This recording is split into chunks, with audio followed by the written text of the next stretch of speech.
இன்றைய ஸ்பெஷல் முருங்கைப்பூ பொடி மாஸ். புரிஞ்சுதா? இது என்ன பிரமாதம்?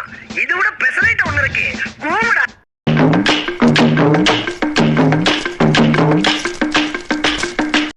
சிங்கம் தலை ஏறிக்கிருச்சு. சிங்கமா? மக்களே, டைம் ஒன்றாகவும் போகுது. ஆனால் ஒருத்தர் ஏதோ டிஃப்ரெண்ட்டான ரெசிபி செய்கிறாராம். அதை நான் வீடியோ வேறு எடுத்து போடணுமா? என்னென்னு பார்த்தலாம் வாங்க. என்ன பண்ண போகிறீங்க சார்? இன்றைய ஸ்பெஷல் முருங்கைப்பூ பொடி மாஸ். பொடி மாஸ்னா நீங்கள் முட்டை நினச்சிருப்பீங்க. இல்லை, இது சைவ பொடி மாஸ். திஸ் இஸ் முருங்கைப்பூ. This is potato. அப்புறம் திஸ் இஸ் முருங்கைப்பூ. This is potato. அப்புறம் vitamin B12, B6, B1, cyanocobalamin, riboflavin, haemoglobin, காசா பணமா அடிச்சு விடு. இரும்பு சத்து மிகுந்தது. நோட் பண்ணுங்கப்பா பின்றாப்பா. இந்த பச்சை மிளகாய் வந்து சாப்பிடக்கூடாது, காரம், ஐயோ வயிறு எரிஞ்சிடுவாங்க. ஆனால் கிடையாது. பச்சை மிளகாய் வந்து விட்டமின் சி அதிகமாக இருக்கிறது. நிறைய பேர் இது தெரியல. பச்சை மிளகாய் சாப்பிட்டா அல்சர்ன்றாங்க. கீழே போயிடுன்றாங்க. ஆக்சுவலி ரெட் சில்லி இருக்கிற அந்த விதை தான் நமக்கு அல்சர், வயிற்று வலி எல்லாம் கம்ப்ளீட்டாக வரும். என்னங்க தலைகீழா சொல்றீங்க? No no no no this is pachai milagai is a very vitamin C component. ஓஹோ, is it? Onion is the best blood circulation fluid dilute injurious in the health of the onion. My English, you don't understand English. Yes, underwear. Be careful.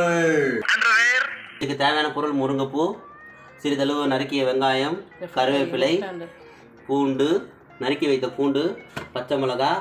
இது தாளிக்கிறதுக்கு நான் கடுகு சீரகமும் பயன்பட போகிறேன். இது அஞ்சலை பெட்டி. இதுதான் என்னுடைய கிச்சன். முதல்ல வாங்க தவா பற்ற வச்சுக்கலாம். பற்ற வச்சுட்டே போகிறேன். இது வந்து நான் நெய் போட்டு பூ வறுத்துக்க போகிறேன். இது நெய் போட்டு வறுத்துக்கு தான்.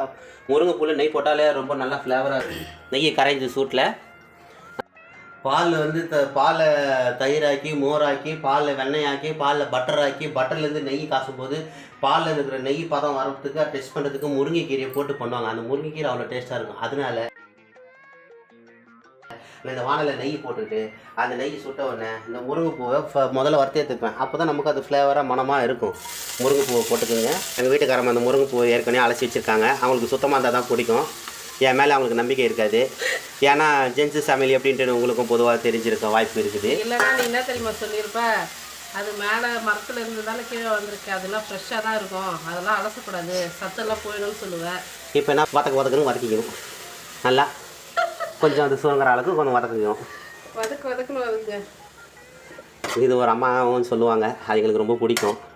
அந்த வசனம் வதக்கணும் பொரிக்கணும் சாப்பிட்லாம். முக்கியமாக முட்டி வலி, நரம்பு வலி, வாதத்தில் இருக்கிறவங்க தான் சாப்பிட்லாம்.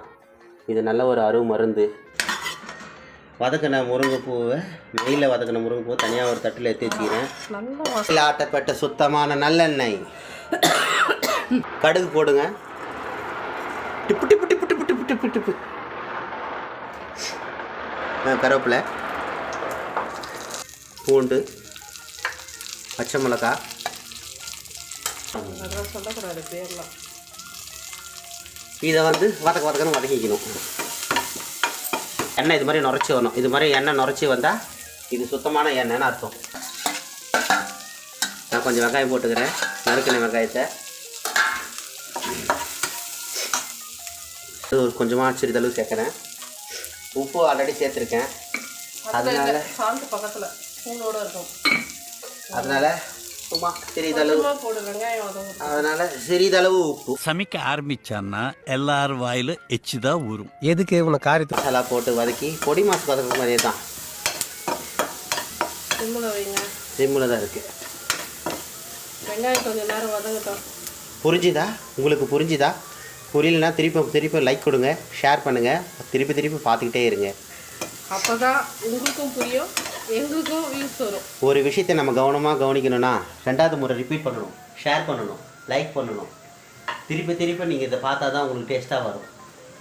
திருப்பி பார்க்குறலாம். ஆனால் ஒரே முறை தான் சமைக்கணும். திருப்பி தப்பிக்கிற மாதிரி பண்ணிடாதீங்க. வதக்கின வெங்காயத்தை கூட சேர்த்துக்குங்க. தக்காளி சாறு கொஞ்சம் போட்டுக்கலாம். இல்லை நாங்கள் வெஜிடேரியன்றதுனால இப்போ நாங்கள் அதுக்கு பதிலாக வேறு ஒன்று கலக்க போகிறோம். கடலை மாவு போட்டு அந்த 2 ஸ்பூன் கடலை மாவில் கொஞ்சம் பெப்பர், மஞ்சள்தூள், உப்பு போட்டு நாங்கள் அதை கலக்கி ரெடி பண்ணி வச்சுருக்கோம். அதை தான் நாங்கள் இப்போ லாஸ்ட்டில் சேர்க்க போகிறோம். அது வந்து பாருங்க, நாங்கள் கடலை மாவு போட்டு கலக்கி வச்சுருக்கோம். கடலை மாவில் மிளகாத்தூள், கொஞ்சோண்டு உப்பு, பெப்பர் போட்டு கலக்கி. முட்டை சாப்பிட்றவங்க கடலை மாவு பதில் முட்டை யூஸ் பண்ணிக்கோங்க. 2 முட்டை போடுங்க, கரெக்டாக இருக்கும். என்ன பண்ணுற? சும்மா பட்டையை கலப்புறானுங்க மியூசிக்கு. மூடி போட்டு வேக வைக்கணும். ஒரு 2 நிமிஷம் மூடி போடுங்க. அந்த மூடி போட்டு அந்த வேகிற அந்த இதுலேயே நீர் விட்டு நல்லா முறிக்கிற ஸ்மெல் வருது. நல்லா வந்துடும் ஃப்ளேவர். என்ன வேக வேகமாக போகிறாரு? அவ்வளோ டாக்கமாக இருக்கானே. அப்படி கொளுத்துற வயலுக்கு சிக்கன் நின்றேன். கொளுத்துற வயலுக்கு கிச்சனில் நின்று சமைக்க தேவைப்பா. அனல் ஒரே ஒரு டிஷ்ஷுக்கேவா? அப்போல்லாம் நாங்கள் நிறைய செய்கிறோம். எங்களுக்கு எப்படி இருக்கும்? வெயில் தொல்லை தாங்க முடியல. கொஞ்சம் உப்பு டேஸ்ட் பார்த்தேன், கம்மியாகுது. உப்பு காரம்லாம் கம்மியாக இருக்குன்னு சேர்த்துக்கிறாரு. வேற ஒன்றும் இல்லை. வேற ஒன்றும் இல்லை. கடலை மாவு நான் சாமான் வாங்குற கேப்பில் கடலை மாவு போட்டு கலக்கிட்டாரு. அதனால் உங்ககிட்ட காட்ட முடியல. எடுத்து வச்சுருந்தோம்ல, அதுதான் நடுவில் ஊற்றி. ஃபைனலாக நம்ம கட் பண்ணி வச்ச தக்காளியை ஆட் பண்ணலாம். அது தக்காளி வந்து போட்டால் வந்து கொஞ்சம் ஃப்ளேவராக இருக்குமா. அதுவும் வெங்கடேஷ் பட் சார் மாதிரி லாஸ்ட்டில் தான் சேர்ப்பாராம் அதில். அதனால் அது கொஞ்சம் டேஸ்ட்டாக இருக்கும். எஸ் பார்த்தீங்களா, பொடி மாஸ் மாதிரி ஆயிடுச்சு. இதுக்கு பேர் தான் முருங்கைப்பூ பொடி மாஸ். கடலை மாவு போட்டதுனால இப்படி இருக்குது. முட்டை வேணுன்றவங்க முட்டை போட்டுக்கலாம். திஸ் இஸ் முருங்கைப்பூ பொடி மாஸ் ரெடி. எப்படி இருக்குன்னு சாப்பிட்டு சொல்லுங்க.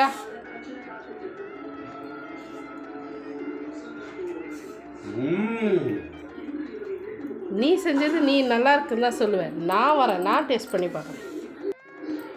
இவனை நம்பி சாப்பிட்லாமா என்னன்னு தெரியல. சரி, சாப்பிட்டு பார்ப்போமே. என்ன ஒரு ருசி! சாமா சூப்பராக இருக்குங்க. கடலே வெளியே தெரியுது. சாம டேஸ்ட். கடலை மாவு போட்டு இருக்காரு. நல்லா இருக்கு. முருங்கைப்பூ பொடி மாஸ் சூப்பராக இருக்கு. நீங்களும் ட்ரை பண்ணி பாருங்க. சத்தான சமையல் எப்படி இருக்குன்னு மறக்காம கமெண்ட் பண்ணுங்க, சாப்பிட்டு பாருங்க, லைக் பண்ணுங்க, ஷேர் பண்ணுங்க. பாய்.